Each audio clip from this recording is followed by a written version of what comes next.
nossa caminhada ao longo da vida, em direção a estes novos céus e a esta nova terra da promessa, nós travamos diariamente grandes e importantes batalhas. A vida do cristão é um permanente enfrentar batalhas. Poderíamos dizer até que as batalhas nunca deixam um cristão em paz. Na batalha espiritual, ninguém é neutro. Ou estamos de um lado, ou estamos de outro. A minha vitória ou a minha derrota depende de quem é o meu representante nesta batalha espiritual. O louvor e o silêncio fazem parte da adoração.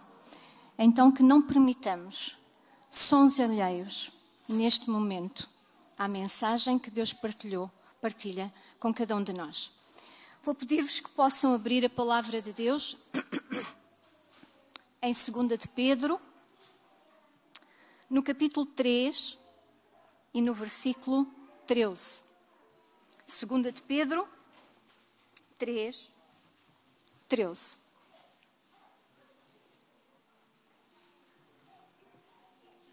E neste versículo lemos: nós, porém, segundo a sua promessa, esperamos novos céus e nova terra. Que, como acabamos de ouvir neste louvor, Jesus prepara para cada um de nós, para que possamos viver eternamente com Ele.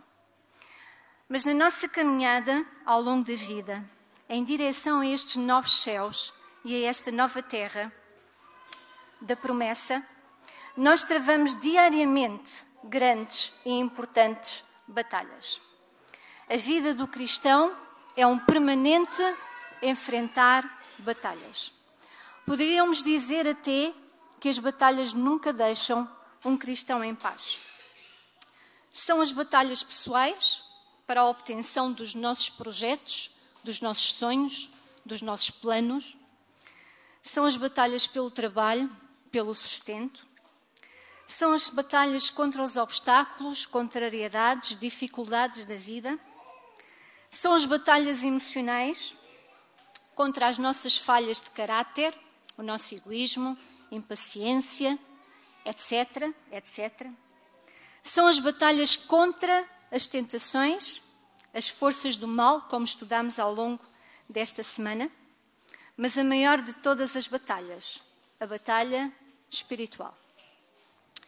E quando nós lemos o Salmo 23, que é um salmo que certamente todos conhecemos e até certamente sabemos de cor, Davi, no início do Salmo 23, logo no versículo 1 e no versículo 2, no início, ele fala que o Senhor é o seu pastor e que o leva a pastos verdejantes e a águas tranquilas.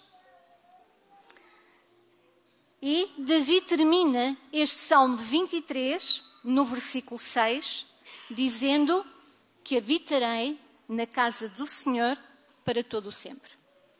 E é interessante quando nós lemos este Salmo e damos atenção à leitura do mesmo, podemos observar que entre este pastos verdejantes e águas tranquilas, símbolo da comunhão e da oração com o bom pastor, até à casa do Senhor, símbolo dos novos céus e da nova terra, nesta caminhada entre os pastos verdejantes e a casa do Senhor, Davi passa pelo versículo 4. E no versículo 4 nós encontramos o vale da sombra, o vale da morte, o vale das crises do cristão, o vale da batalha espiritual. E é por causa dos pastos verdejantes e das águas tranquilas, este símbolo da consagração, da comunhão, da intimidade, da amizade, deste relacionamento de Davi com o bom pastor, que ele obtém a vitória no vale da sombra, no vale das crises e no vale da batalha. Davi diz: tu estás comigo, não temerei. São palavras de fé, são palavras de certeza, são palavras de vitória que só têm aqueles que vivem uma vida com Jesus. Habitarei na casa do Senhor, na terra prometida, na Canaã celestial para todo o sempre. É a certeza de Davi. E o Salmo 23 dá-nos então um pano de fundo para a batalha espiritual do cristão. O lado da vitória, como vimos no título da mensagem desta manhã, é o lado da comunhão, é o lado de oração com Jesus, o bom pastor, o Senhor dos Exércitos. Se formos ao Salmo 24, o salmo seguinte, também ele de Davi, no versículo 3, Davi pergunta: quem subirá ao monte do Senhor? E o monte do Senhor, o monte Sião, simbolizava naquele tempo o céu. Então a pergunta de Davi é: quem subirá ao céu com Jesus? E no verso 4, ele dá-nos a resposta: o que é puro de coração. Puro de coração é ir a Jesus e é viver em comunhão com Ele. Foi isso que Jesus disse. Bem-aventurados os limpos de coração, porque eles verão a Deus. Verão o Rei da Glória. Verso 8 do Salmo 24. Quem é o Rei da Glória? O Senhor forte e poderoso, invencível na batalha. O lado da vitória é o lado da comunhão e da oração, com o Senhor poderoso nas batalhas. Gostaria que pudessem abrir a palavra de Deus no livro de Êxodo, no capítulo 17. Êxodo 17. Aqui nós encontramos uma famosa batalha, a batalha de Refidim. Deus usou esta batalha como uma ilustração real para nos transmitir uma lição importante sobre o poder da oração, sobre o poder da intercessão. Êxodo 17, vamos ler alguns versículos. Versículo 8. Então veio Amaleque e pelejou contra Israel em Refidim. Amaleque era um nome comum na tribo dos Amalequitas. O primeiro Amaleque que surgiu na história era neto de Esaú. Os Amalequitas eram descendentes de Esaú. E assim sendo, eles eram parentes de Israel, do povo de Israel, mas separados há muito tempo. Os Amalequitas eram uma tribo dominante, extremamente feroz, cruel, uma tribo guerreira que habitava naquela região e que via com maus olhos a passagem e a ocupação do povo de Israel naquelas terras. A irmã Ellen White, no livro Patriarcas e Profetas, ela diz o seguinte: os amalequitas conheciam o caráter de Deus, mas não o temiam. Muito pelo contrário, esta tribo desafiava o poder de Deus. Zombavam dos milagres operados por Moisés no Egito. E fizeram juramento pelos seus deuses, os deuses de pedra, os deuses de barro, de pau. Os amalequitas fizeram juramento que destruiriam o povo de Deus. Não escaparia nenhum. A irmã Ellen White diz mais: os amalequitas vangloriavam-se de que o Deus de Israel seria impotente para lhes resistir a eles, amalequitas. Que tamanha ousadia chamar Deus de impotente. O Deus forte e poderoso, maravilhoso, conselheiro, Pai da eternidade, Príncipe da paz, o Criador e mantenedor do universo, o Deus Alfa, o Deus Ômega, o caminho, a verdade e a vida, o Rei dos reis, o Senhor dos exércitos, invencível na batalha. Mas é este Deus que os amalequitas chamam de impotente. A irmã Ellen White diz que eles odiavam o Deus de Israel e queriam manifestar o seu ódio para com este Deus, destruindo os israelitas, o povo de Deus. Amaleque significa destruidor. E assim como diz no versículo 8, vieram e pelejaram contra Israel. Verso 9, continuemos a leitura. Com isso ordenou Moisés a Josué: escolhe-nos homens e sai e peleja contra Amaleque. Amanhã estarei no cimo do monte e o bordão de Deus estará na minha mão. A vara de Deus, símbolo da autoridade divina, símbolo da presença de Deus. Moisés, o grande líder do povo de Israel, o grande intercessor, não ousa ir à batalha sem a presença de Deus. Verso 10. Fez Josué como Moisés lhe dissera e pelejou contra Amaleque. Moisés, porém, Arão e Hur subiram ao cimo do outeiro. Verso 11. Quando Moisés levantava a mão, Israel prevalecia. Quando, porém, ele baixava a mão, prevalecia Amaleque. Quando Moisés, no cimo do monte, estendia os braços ao céu, ao trono de Deus, em oração, o que é que acontecia ao exército de Israel? Prevalecia, era vencedor. Estender os braços em oração ao trono de Deus faz de cada um de nós cristãos um vencedor.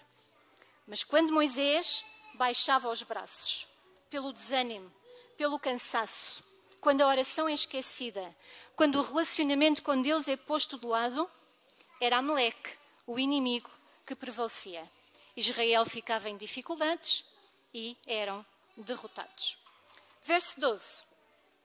Ora, as mãos de Moisés eram pesadas, por isso tomaram uma pedra e o puseram por baixo dele, e ele nela se assentou. Arão e Hur sustentavam-lhe as mãos, um de um lado e outro do outro. E assim lhe ficaram as mãos firmes até ao pôr do sol. Somos mais fortes espiritualmente quando nos sustemos através da oração uns aos outros. Verso 13. E Josué venceu a Amaleque e a seu povo. Depois da derrota dos amalequitas, Deus disse a Moisés, verso 14, escreve isto para memória, para que fique registado num livro, e repete-o. Ou seja, Deus disse a Moisés, lembra-te do que te fez Amaleque no caminho em direção à terra prometida. Não te esqueças que enquanto os teus braços estiverem estendidos para o céu, a minha mão, disse Deus, se estende como um escudo para ti.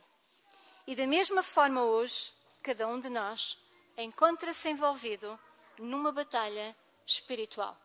A batalha do grande conflito entre Cristo e Satanás, que ambos lutam pela posse da nossa mente e do nosso coração. A irmã Ellen White diz, ainda no livro Patriarcas e Profetas, prevalecemos na batalha espiritual pela oração de fé. É este tipo de oração, a oração de fé, é este tipo de oração, Amaleque, o inimigo de Deus, não prevalecerá. E Amaleque é símbolo das lutas do cristão.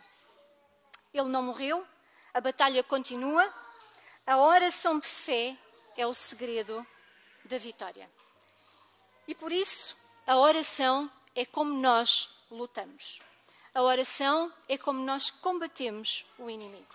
A oração é o nosso plano de combate. Todo cristão é chamado a ser um guerreiro de oração nesta batalha espiritual. E não estamos a falar de orações, muitas vezes na nossa caminhada são rotineiras, são vazias, não têm paixão, são repetitivas e são feitas à pressa antes de sairmos para as atividades do dia. Não é esta a oração que vence a batalha espiritual.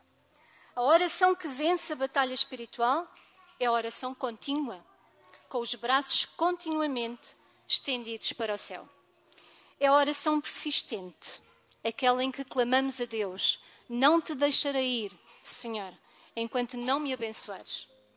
É a oração de submissão, em que estamos dispostos a fazer a vontade de Deus. Cumpra-se em mim, segundo a tua vontade. A oração de fé, Senhor, salva-me, orou Pedro enquanto se afundava ao caminhar pelas águas, quando tirou os olhos de Jesus. A oração fervorosa, porque ao som da oração fervorosa, diz Helena White, treme toda a hoste de Satanás. A oração sem cessar, a maior batalha do cristão, permanecer em espírito de oração ao longo de todo o dia. Mas sem este tipo de oração, de fé fervorosa, persistente, de súplica, de um derramar de alma, sem este plano de combate, de braços estendidos continuamente ao céu, nós seremos derrotados. Como o exército de Israel, acampados no monte diante do gigante Golias e dos filisteus. Agora, numa outra batalha, avancemos na história, um pouco mais à frente, 1 de Samuel 17. E vamos a uma outra batalha com lições também para a nossa caminhada espiritual. 1 de Samuel, capítulo 17, versículo 1.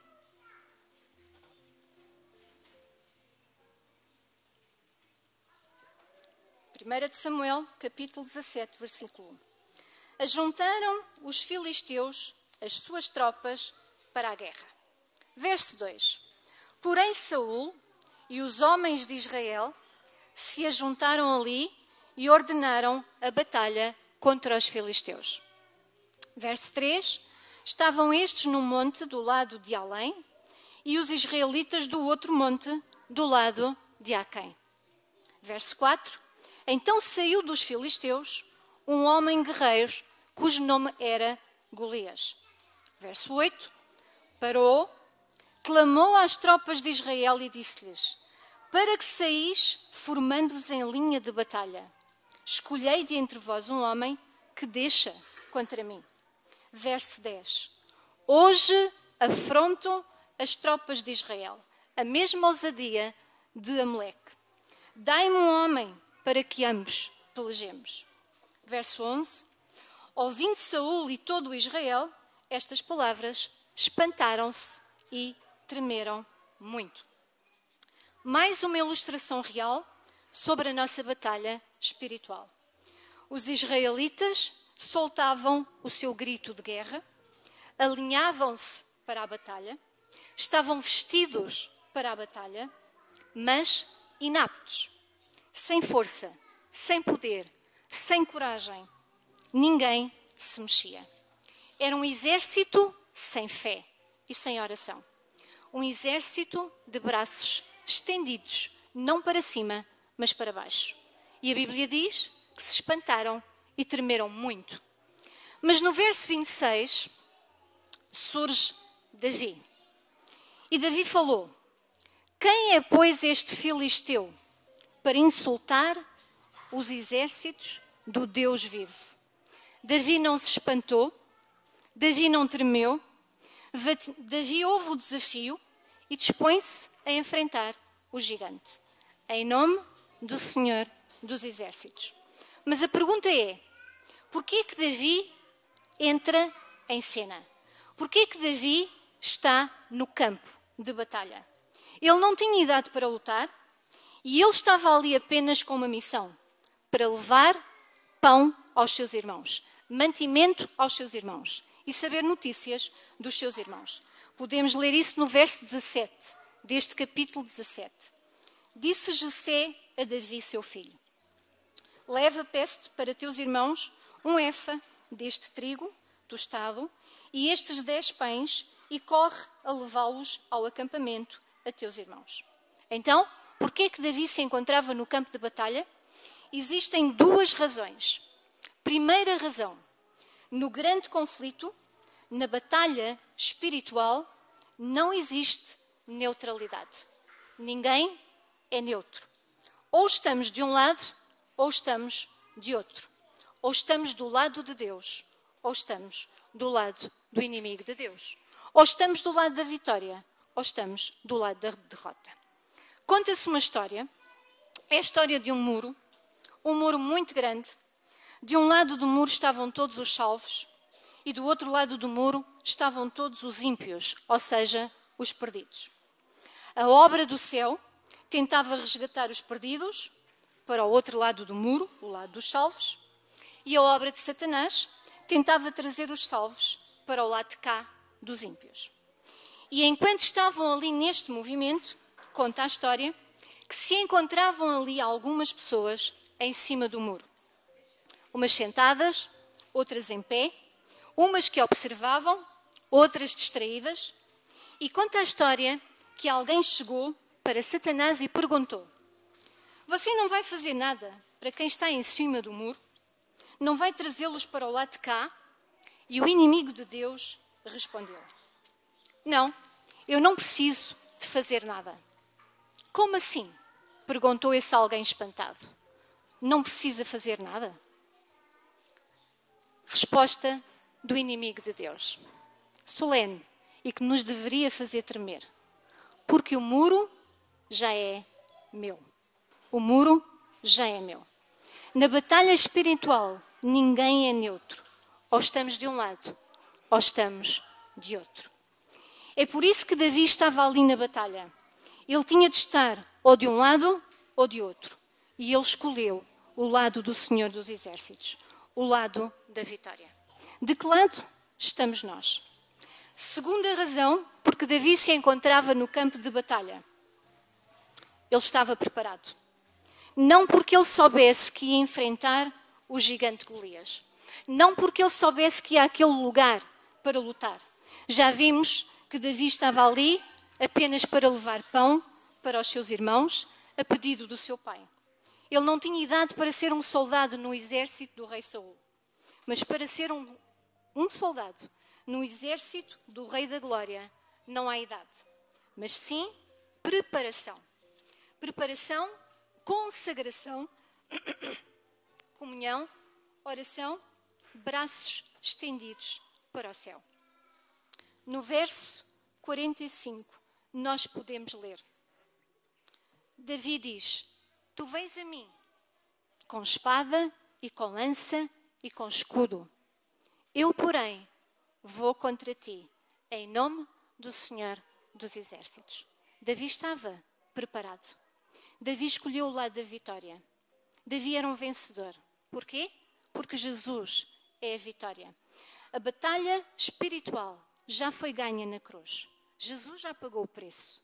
Somos filhos e filhas de Deus. E o nosso preço é a vida do próprio Deus. De que lado nós estamos? Davi não enfrentou o gigante para ser um vitorioso.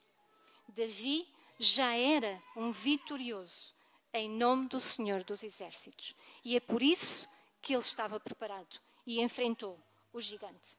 De que lado nós estamos na batalha espiritual? A minha vitória ou a minha derrota depende de quem é o meu representante nesta batalha espiritual. A minha oração hoje, para mim e para cada um de vós, é que Deus nos ajude nesta caminhada em direção aos novos céus e à terra prometida. Diariamente, nesta caminhada, nós possamos ter os nossos braços estendidos para o céu, através de uma vida com mais oração, com mais consagração, uma nova vida com Deus, ao lado